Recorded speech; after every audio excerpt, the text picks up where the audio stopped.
Et nous voici donc en plein cœur de Moret-Saint-Denis, donc Jean-Paul Magnien et Stéphane Magnien.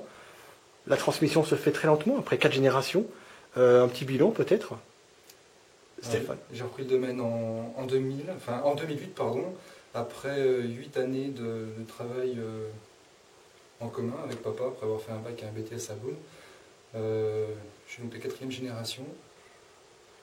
J'ai envie de poursuivre une production de vin fin, typique du climat, tout en respectuant les sols. Ça a toujours été ça un peu, enfin, c'est marrant parce qu'il y a un respect absolument vraiment de la terre, des sols, et ça se reflète vraiment dans les vins, parce que moi j'ai rarement goûté des vins de Moret-Saint-Denis qui étaient aussi fins, aussi élégants, vraiment, enfin c'est assez spectaculaire. On a un petit peu le garant peut-être de ce style, de cette patte-là qui est la vôtre. Moi j'ai la chance d'avoir hérité d'un domaine, de parcelles propres, avec un grand P, et de pinot noir, de pinot tordu, qui nous permettent vraiment de faire des vins très aromatiques, fins, frais. Je suis conscient de cet héritage, on va dire, et j'essaie vraiment de les mettre en valeur, de les exploiter au mieux pendant les vinifications. En tout cas, le résultat, enfin personnellement, moi je suis absolument soufflé par la qualité des vins, cette finesse. Et est-ce que papa justement il est content, ça se passe bien, enfin comment se passe la transmission finalement?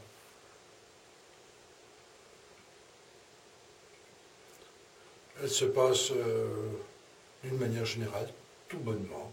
Très bien, donc fier du travail accompli par le fiston? Oui, et si je peux me permettre, je dirais que par moments, je trouve une complicité dans l'objectif que j'avais. D'accord, c'est une filiation finalement. C'est un vrai plaisir tout ça. Donc toi, je ne cache pas que de temps en temps ça frictionne un peu. Hein. Bah, c'est un peu normal, c'est le rapport ça entre père et fils finalement. Mais tant que le vin n'en souffre absolument pas, en tout cas moi c'est vraiment la première fois que je goûte vos vins, c'est absolument un vrai plaisir. Mais avant moi bien sûr, il y a beaucoup de personnes qui ont déjà dégusté ce vin, et dont Patrick Maclar qui est donc là, oui, que tout le monde connaît et qui se greffe. Ah, le domaine Magnien. Tout d'abord, il faut préciser que c'est un tout petit domaine, hein. C'est 4 hectares et demi, c'est même pas 20 000 bouteilles par an. Le domaine Magnien, c'est un domaine qui a le respect de la tradition, le respect de sa terre, le respect du pinot. Ne vous attendez pas ici à trouver des choses qui sentent goudron avec des robes noires comme c'est pas possible et avec 200% de fût neuf.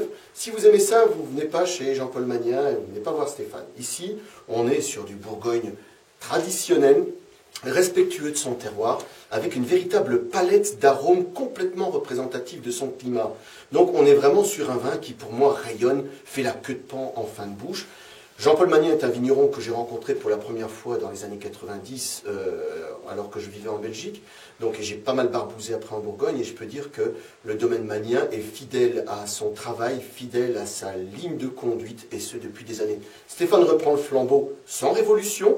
Il apportera quelques évolutions, parce que d'une part, il a le respect du travail fait, et d'autre part, je pense qu'il se complaît bien dans ce travail-là.